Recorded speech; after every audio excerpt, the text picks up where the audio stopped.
कस्तुरीगंधा the flowering tree भाग 32. कांचनाने आपल्या जीवाचे काही बरे वाईट करू नये म्हणून कस्तुरीने तिला झाड बनण्याचे आश्वासन तर दिले, तरी मनातून ती तयार नव्हती. हिने आपल्या झाडासोबत काही उलटसुलट केले तर. पण कस्तुरीने दिलेला शब्द ऐकताच कांचना मात्र खूप आनंदी झाली. ती धबधबाच्या टोकावरून मोठ्या आनंदाने धावत धावत खाली आली. काय काय म्हणालीस तू वहिनी? तू माझ्यासाठी झाड बनायला तयार आहेस? मला तर विश्वासच बसत नाही. कांचनाने कस्तुरीचा हात हातात घेत खुशीत म्हटले. यावर कस्तुरी काहीच बोलली नाही. तिने फक्त होकारार्थी मान हलवली. वहिनी, तू खूप चांगली आहेस. तू माझ्यासाठी आज झाड बनायला तयार झाली म्हणून मला खूप आनंद झाला आहे. तू माझी सर्वात चांगली मैत्रीण आहेस, असे म्हणत कांचना गोल गोल घुमू लागली. कस्तुरी तिला पाहतच उरली. वहिनी, चल माझ्याबरोबर. मी तुला कुठे झाड बनायचे ती जागा दाखवते, असे म्हणत कांचनाने कस्तुरीचा हात पकडला आणि तिला आपल्याबरोबर बागेतल्याच एका सपाट अशा जागेवर घेऊन गेली. कस्तुरीच्या मनात असंख्य प्रश्न चालले होते. नक्की काय करावे? कांचनासमोर कस्तुरीगंधाचे झाड बनावे की नाही हेच तिला कळत नव्हते. पण जर तिने झाड बनण्यास नकार दिला तर कांचना नक्कीच काहीतरी वेडेवाकडे करणार हे पण तिला माहीत होते.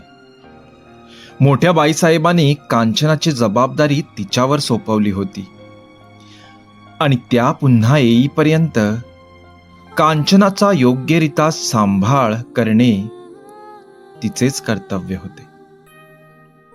कस्तुरीने ठरवले की पुढे जे होईल ते होईल, फक्त एकदाच कांचनाला झाड बनवून दाखवायचे. कस्तुरीने आपल्या मनाची तयारी केली. कांचना, मला झाड बनण्यासाठी काही गोष्टींची गरज आहे. कस्तुरीने कांचनाला म्हटले. हो वहिनी, मला माहित आहे तुला काय काय लागते. त्याची मी सर्व तयारी करून ठेवली आहे. ये माझ्याबरोबर, असे म्हणत कांचनाने तिला एका झुडपाजवळ नेले. तिथे तिने 2 घागऱ्या लपवून ठेवल्या होत्या. कांचनाने ते घागरी आधीच पाण्याने भरून ठेवल्या होत्या. हेच पाहिजे ना तुला? पाण्याच्या 2 घागऱ्या मी भरून ठेवल्या आहेत, कांचना हसत म्हणाली. हो, पण हे सगळे तू कुठे पाहिलेस? कस्तुरीने आश्चर्याने विचारले. तलावावर जेव्हा तू दादांना झाड बनवून दाखवत होतीस तेव्हा मी पण तिथेच लपून बसले होते. त्यावेळी मी सर्व काही पाहिले होते. हे ऐकून कस्तुरीला जरा धक्काच बसला. तिने त्या दोन्ही घागरी जवळ आणून ठेवल्या. हे बघ कांचना, मी इथे ध्यानस्थ बसणार आणि एका मंत्राचे 3 वेळा उच्चारण करणार. 3 वेळा माझा मंत्र म्हणून झाला की एका घागरीतले पाणी तू माझ्यावर ओतायचे, कस्तुरीने तिला समजावून सांगितले. कांचनाने आपली मान हलवली. इकडे श्रीधर कस्तुरीच्या विचारात बुडालेला होता. त्याच्या हातात कस्तुरी गंधाचे फूल होते. त्या फुलाचा तो सुगंध घेत होता. कस्तुरी गंधाचा वास त्याला तिची अधिकच आठवण देत होता. लग्न झाल्यापासून आज पहिल्यांदाच तो कस्तुरीपासून इतका दूर होता. कस्तुरी, तू या क्षणी काय करत आहेस? नक्कीच कुठेतरी एकांतात बसून माझी आठवण काढत असणार, बरोबर ना? मीही इथे तेच करत आहे. मलाही कधी एकदा तुझ्यापाशी येऊ असे झाले आहे. मला ना डोळे बंद केले की तुझाच भास होतो. असे वाटते की तू बाजूलाच कुठेतरी आहे. तुझी इतकी सवय झाली आहे की तू दूर आहे हा विचारच मनाला वेदना देतो. आणखी 2 दिवस काढणे म्हणजे मी कसे काढणार देवच जाणे. तो विचाराच्या तंद्रीत असतानाच तिथे मोठ्या बाईसाहेब आल्या. काय श्रीधर, कसला विचार करत बसला आहेस? मोठ्या बाईसाहेब त्याच्याकडे येऊन बसत म्हणाल्या. काही नाही आई, असाच बसलो होतो. श्रीधरने उत्तर दिले. असाच बसला होता? नाही, मला माहित आहे तुझ्या मनात नक्की कस्तुरीचे विचार येत असणार. तू काहीच काळजी करू नको, चिनम्मा आहे ना तिकडे. मोठ्या बाईसाहेब त्याच्या डोक्यावरून हात फिरवत म्हणाल्या. आई, मामी कस्तुरीला त्रास तर देणार नाही ना? मला उगीच भीती वाटत आहे. श्रीधर म्हणाला. नाही रे, मामी कशीही असली तरी तिला तशी त्रास नाही देणार.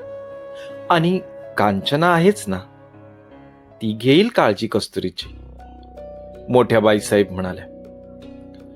तसे असेल तर उत्तमच झाले म्हणायचे. श्रीधरच्या मनाला जरा समाधान मिळाले. चल, आता जास्त विचार करत बसू नकोस, बाहेर ये, असे म्हणत मोठ्या बाईसाहेब तिथून उठून बाहेर गेल्या. श्रीधरने कस्तुरीगंधाचे फूल पुन्हा उचलले आणि त्या फुलाचे चुंबन घेतले. दुसरीकडे जयश्री आपल्या सासरी देवाऱ्यात पूजा करत बसली होती. देवघरात टांगलेला लामणदिवा अखंड तेवत असायचा. त्यात फक्त तेल घातले जाई. जयश्री त्यात तेल घालत होती.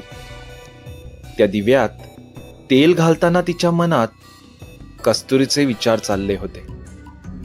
देवा, माझ्या बहिणीला आणि आईला सुखात ठेव, जयश्रीने प्रार्थना केली. तेव्हाच वाऱ्याची एक झुळूक आली आणि अखंड तेवत असलेला लामणदिवा एकाएकी विझला. हे पाहून जयश्री भयभीत झाली. अरे देवा, हे काय झाले? जयश्रीने हात जोडत म्हटले. तिने विझलेला दिवा पेटवायचा प्रयत्न केला, पण 3-4 वेळा प्रयत्न करूनही दिव्यातली वात पेटत नव्हती. अरे देवा, हा कसला अपशकुन? हे काय होत आहे? सगळे सुखरूप असेल ना? कस्तुरी काय करत असेल? तिच्या घरी सगळे योग्य चालले असेल ना? जयश्रीच्या मनात वेगवेगळे विचार चालले होते. तेव्हाच तिची सासू तिथे आली. देवाचा विझलेला दिवा पाहून ती जयश्रीवर ओरडली. काय ग, तुला साधा दिवा लावता येत नाही? देवाचा दिवा विझवलाच कसा? सासू दात ओठ खात म्हणाली. माहित नाही सासूबाई, कसा विझला? मी तर तेल घालत होते. अचानक कुठून तरी वाऱ्याची झुळूक आली आणि दिवा विझला, जयश्रीने सांगितले. आता माझे तोंड काय बघत बसले आहेस? लावतो दिवा लवकर. घरात असा दिवा विझवून ठेवू नये. कर्मदरिद्री कुठली? सासू चिडत बोलली. हो हो सासूबाई, लगेच लावते, असे म्हणत जयश्रीने पुन्हा दिवा पेटवायचा प्रयत्न केला आणि दिवा पेटला. देवा, या बाईने दिवा विझवला. आता आपल्या घरावर कुठले संकट येणार देवच जाणे. मोठ्या बाई साहेबाने कसले खूळ आमच्या गळ्यात बांधले आहे देव जाणे, असे म्हणत सासूबाई तिथून निघून गेली. जयश्रीने आपले डोळे पुसले. आता तिचे शरीर जरी सासरी असले तरी मन मात्र कस्तुरी आणि आईभोवती घुटमळत होते.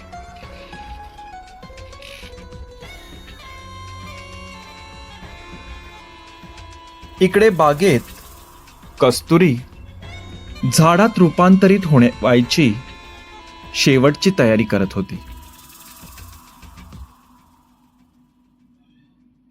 कांचना, एक लक्षात ठेव, मी झाडात रूपांतरित झाल्यानंतर माझ्या कुठल्याही पानाला किंवा फांदीला तोडू नकोस. जी फुले खाली पडणार तीच वेच, नाहीतर माझ्या शरीराला जखमा होणार.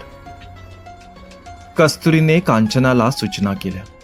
हो वहिनी, तुम्ही काहीच काळजी करू नका.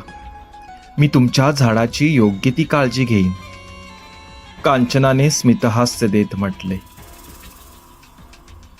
कस्तुरी मांडी घालून खाली जमिनीवर बसली. तिने हात जोडले आणि कन्नास्वामीने दिलेल्या मंत्राचे उच्चारण केले. अहो देवं ईश्वरं पुष्पवृक्षं मा कुरु, वृक्षस्य पुष्पाणि सुगन्धैः प्रफुल्लन्तु, समग्र क्षेत्रं मुग्धं भवतु. 3 वेळा मंत्र म्हणून झाल्यानंतर कांचनाने तिच्या डोक्यावरून पाणी ओतले आणि काय आश्चर्य, बघता क्षणीच कस्तुरीचे रूपांतर एका भल्या मोठ्या वृक्षात झाले. आपल्या डोळ्यासमोर घडत असलेला अविश्वसनीय असा प्रकार पाहून कांचना आश्चर्यचकित झाली. यावेळी आश्चर्याबरोबरच एक अनामिक आनंदही तिच्या चेहऱ्यावरून ओसंडून वाहत होता. तर तुम्ही ऐकत होता द कस्तुरीगंधा द फ्लावरिंग ट्री या कथेचा 32वा भाग. हा भाग तुम्हाला कसा वाटला हे कॉमेंट बॉक्समध्ये जरूर कळवा. पुन्हा भेटूया पुढच्या भागात.